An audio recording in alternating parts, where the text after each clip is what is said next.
Bienvenue à vous, ravi de vous retrouver pour un nouveau rendez-vous de Mélodie de ma vie. Alors aujourd'hui, dans Mélodie de ma vie, vraiment un véritable cadeau. Elle n'est pas en promotion, elle n'a rien à vendre en ce moment, elle est venue juste pour le plaisir, pour notre plaisir. Merci Zaz d'être là aujourd'hui pour ce Mélodie de ma vie. On va pouvoir comme ça vous connaître un petit peu mieux, savoir quelles sont les chansons qui vous ont donné envie d'être là aujourd'hui, d'être ce que vous êtes devenu. Ouais. Alors, je peux pas toutes les donner parce qu'il y en a énormément. oui, c'est ça, j'ai cru voir que la liste était un petit peu longue. Nous, on a fait quelques choix avec votre accord, Ouais. bien sûr. La musique, le premier souvenir auditif que vous avez, c'est qui, c'est quoi? C'est Madame Catillon et c'est l'éveil musical quand j'ai 3 ans jusqu'à mes 5 ans. Et c'est une dame qui avait une pédagogie incroyable elle me permettait de m'exprimer comme j'en avais envie, sans code, sans case. Et je pense que cette dame, elle a beaucoup compté. Ouais. Et c'était à Tours à l'époque, donc Ouais. vous étiez à Tours. Ouais, ouais. Vous avez tout de suite, est-ce que votre entourage, est-ce que vos parents ont tout de suite vu que vous aviez ce qu'on appelle un don, quoi, quelque chose pour la musique? Je sais pas. Vous a pas raconté ça? Non, en tout cas, quand j'étais petite, vers 7 ans, j'avais fait un radio-crochet en Bretagne. Tu sais, c'était l'époque des radio-crochets. Et il y avait tous les âges mélangés, hein, des tout petits aux très très vieux. Et on m'avait inscrite et j'avais gagné la 2e place à l'époque. Et pas la première? Non, Quelle c'était faute une de dame. goût C'était une dame qui avait. Puis c'était hallucinant parce que moi j'étais toute petite, puis il y avait plein de gens avec des vieilles chansons, et Rossignol de mon cœur. Je voyais tous ces gens qui chantaient, et moi j'avais chanté Le Petit âne gris et L'enfant de la misère. Comme quoi, vous voyez, on peut terminer 2e à Radio Crochet et faire une vraie carrière ensuite. On me disait que j'avais. Mon entourage disait que j'avais une jolie voix, je chantais juste, quoi. Mais à quel moment, Zaz, vous vous êtes dit, ça va être mon métier, c'est ça que je veux faire et rien d'autre? Mais je pense que je l'ai toujours su. Je l'ai toujours su, quoi. C'était en moi. Après, je me suis pas mise en condition pour que ça arrive vraiment. Mais quand j'avais 20 ans, en fait, j'ai traîné à la mission locale de Libourne. Et puis, à un moment, il y a un des éducateurs qui a dit « Bon, tu nous casses les pieds, t'es tout le temps en train de chanter dans les couloirs. Vas-y, on va te faire faire une demande de bourse. Et puis, tu vas essayer de faire une formation. » Et puis, on a eu le financement et j'ai fait ma formation à 21 ans, au SIAM à Bordeaux. Et puis là, d'un coup, je me suis retrouvée avec plein de musiciens, des ateliers de tout, en fait. Il y avait afro-cubain, gospel, ensemble vocaux. Il y avait de tout. Après, j'ai pris le chant en instrument. Il y avait des scènes ouvertes, mon premier groupe de blues. Et puis tout le monde me faisait écouter plein de... Il y avait des masterclass, il y avait plein de gens professionnels qui venaient nous parler du métier.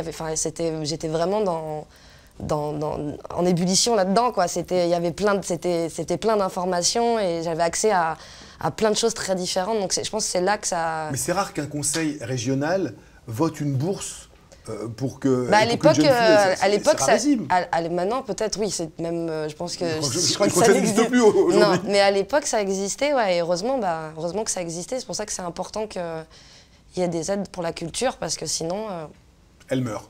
Et vous écoutiez quoi à la maison? Vous vous souvenez de ce que vous écoutiez, gamine? Il y avait des gens qui vous donnaient envie d'eux ou...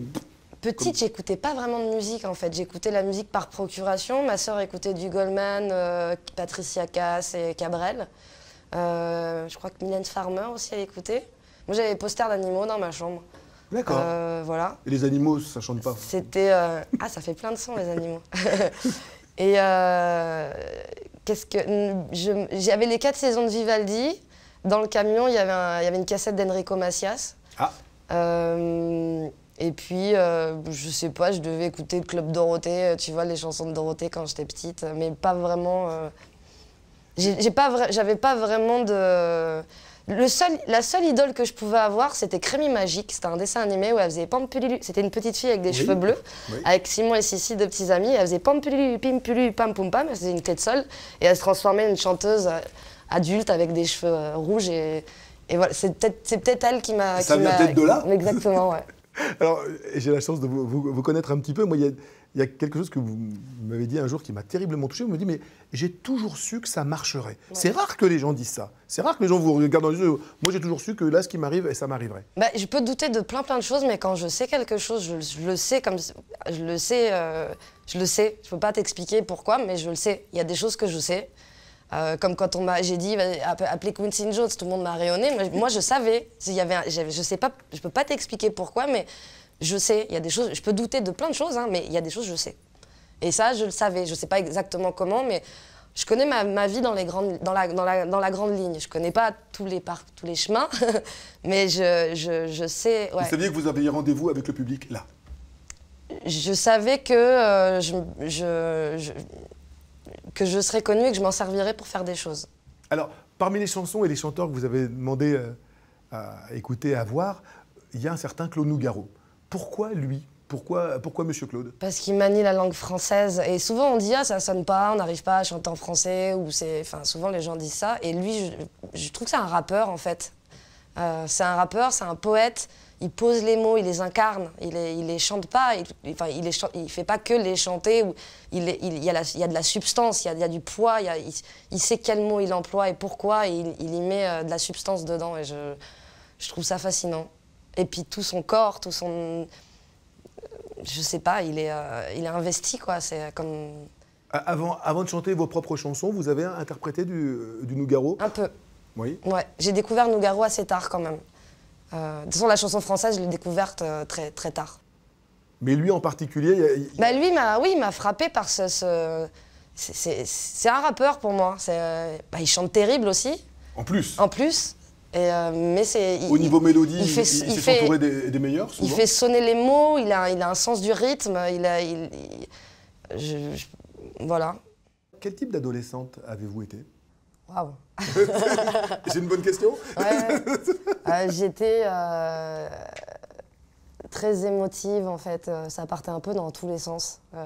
Du mal à canaliser les émotions, j'explosais, je me renfermais, j'avais terriblement peur des gens.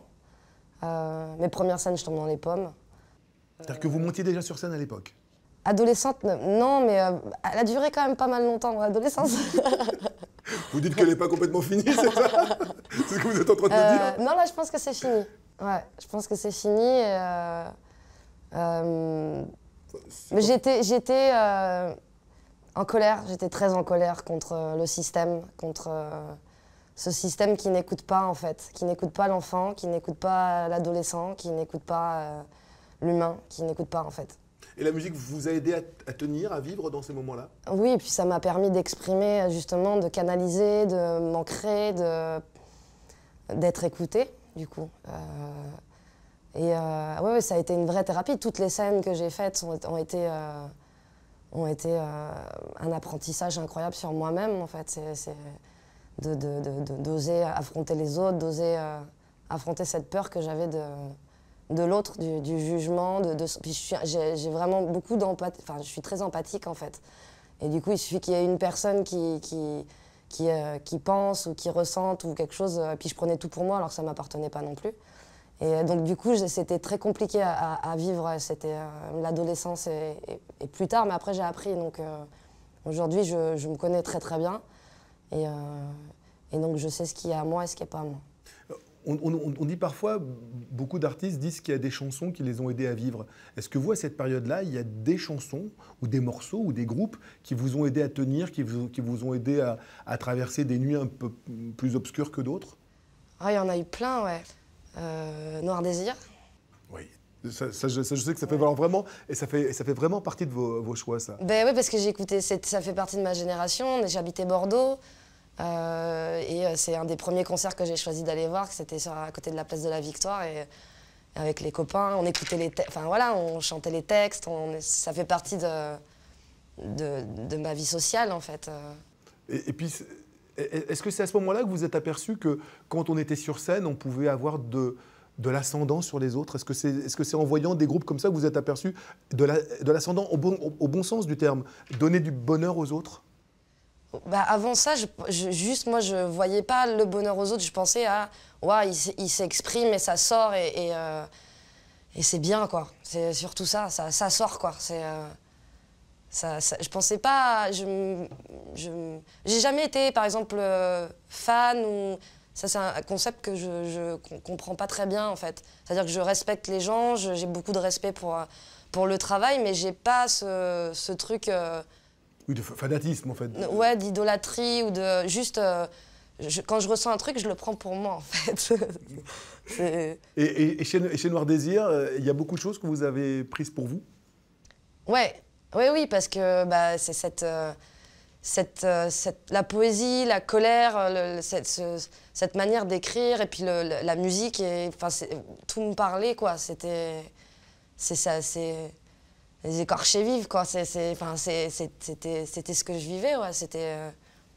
Ça vous parlait, c'était en phase avec vous, quoi. Ouais. Et puis, ce qui est fou aussi avec Noir Désir, c'est que c'est jamais un groupe qui est beaucoup passé à la radio. On les a pas beaucoup vus à la télévision. Ouais. C'était vraiment qu'un public de fans, d'adolescents, beaucoup, enfin de jeunes, qui les suivaient de concert en concert. C'est là où vous avez compris la magie de la scène? Parce que c'est ce que vous avez fait, vous, après, en allant de scène en scène pour vous faire connaître. En tout cas, aujourd'hui, on a l'impression que si on ne vend pas d'album, il n'y a rien qui se passe, alors que c'est pas vrai. Je veux dire, si on ne vend pas d'album, si on n'est pas médiatisé, alors qu'il y a plein d'artistes, alors c'est plus compliqué, c'est sûr. Ça aide d'être médiatisé, ça aide beaucoup.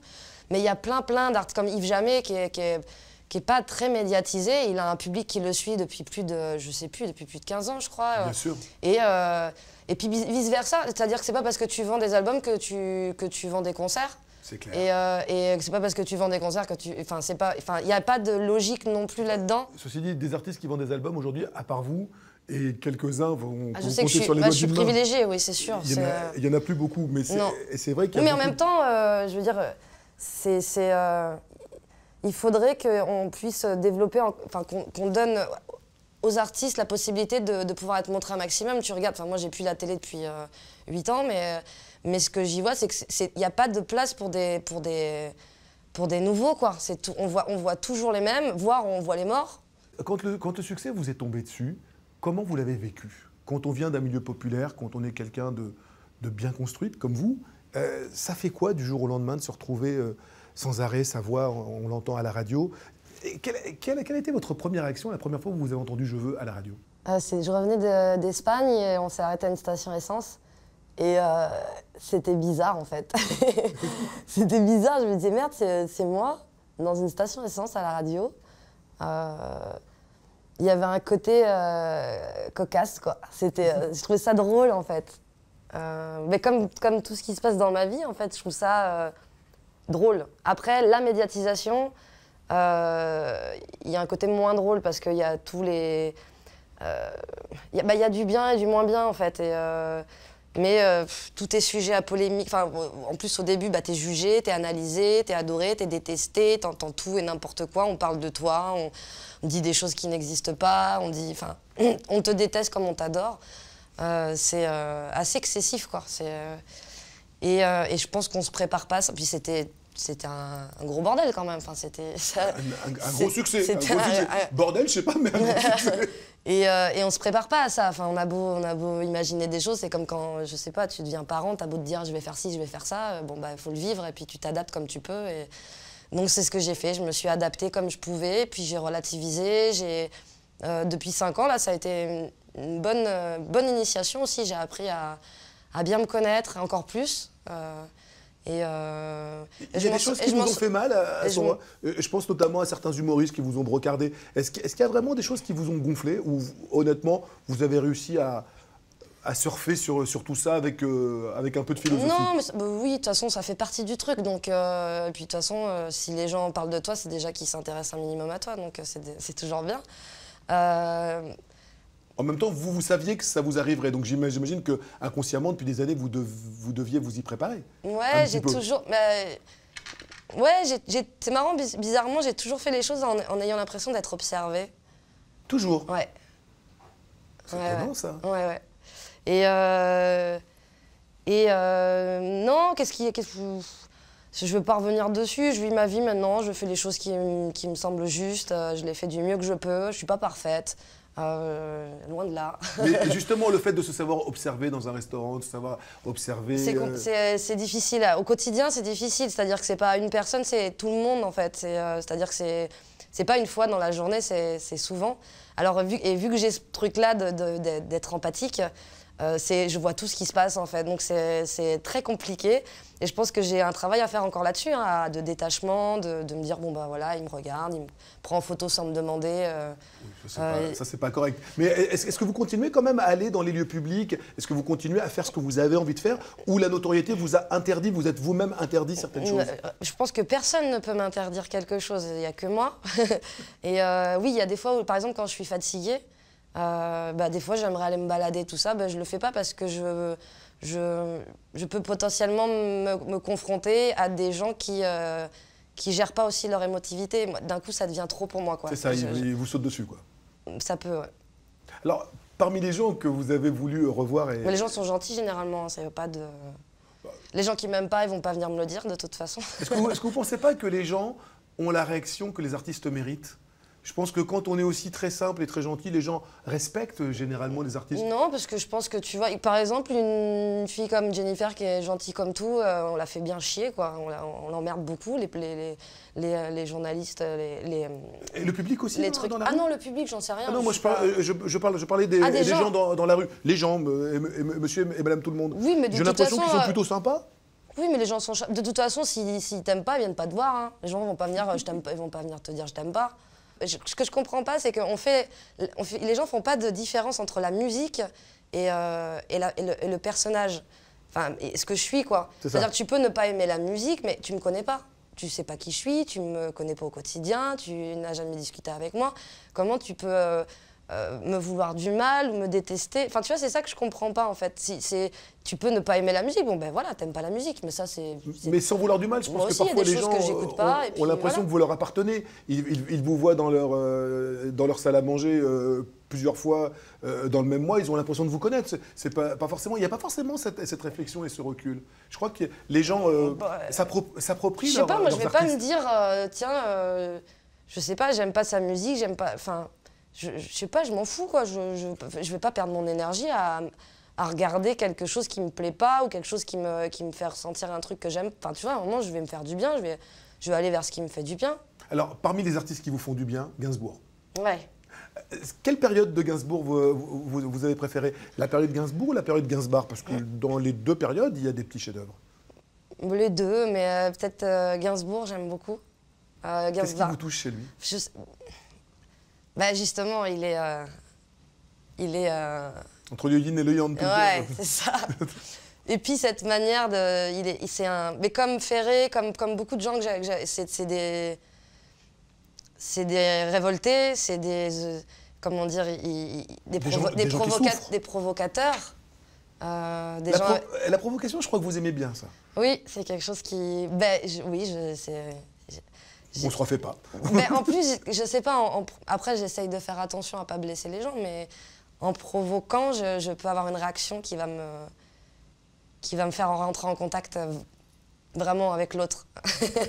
Et quelle chanson s'il était vivant, Gainsbourg, ça fait partie des gens auxquels vous auriez demandé de vous écrire des textes? Je sais pas, j'ai demandé à part Goldman, mais si je l'avais rencontré, peut-être, ouais, je sais pas. Ouais. Peut-être, je sais pas.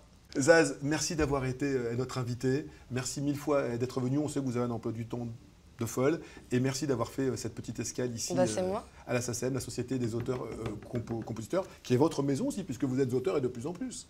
C'est ma maison, je sais pas. Ah oui, c'est votre maison aussi. Merci Zaz, à bientôt. Merci.